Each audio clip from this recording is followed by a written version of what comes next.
दरम्यान सुप्रीम कोर्टातल्या सुनावणीवर सुनील तटकरे आणि जितेंद्र आव्हाड यांच्यामध्ये काय पलटवार झाला पाहूया। आयुष्यभर बाष्कळपणाने आणि सतत खोटं बोलणारे आव्हाड एक जर का आपण पाहिलं तर पिटिशन कशाबद्दलची होती।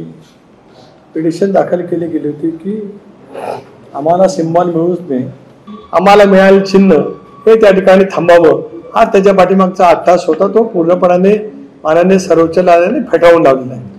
अटी शर्ती म्हणजे काय की आम्ही जाहिरात द्यावी की घड्याळ चिन्ह आमचं आहे। त्यांना जी भीती आहे की घड्याळ चिन्हाच्यामुळे शरद पवारांना मानणारा मतदार हा त्यांना मतदान करणार नाही, ही जी भीती आहे घालवण्यासाठी आम्ही जाहिरात देणार आहोत की आम्हाला घड्याळाचं चिन्ह राष्ट्रवादी काँग्रेस पक्ष म्हणून मिळालेलं आहे। आता हे जरा तटकेनं हे बघा आणि मग सांगा आता याच्यावरती द्या उत्तर। काही बोलत असतात, काही टाकत असतात, आम्ही टाकत नाही। हे सुप्रीम कोर्टामध्ये जो जज बोलला ही सूर्यकांत साहेबांनी दिलेली ऑर्डर आहे।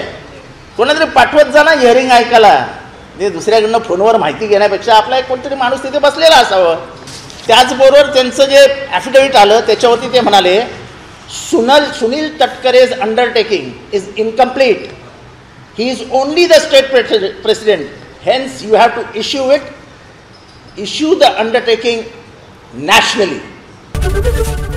ABP माझा, उघडा डोळे बघा नीट।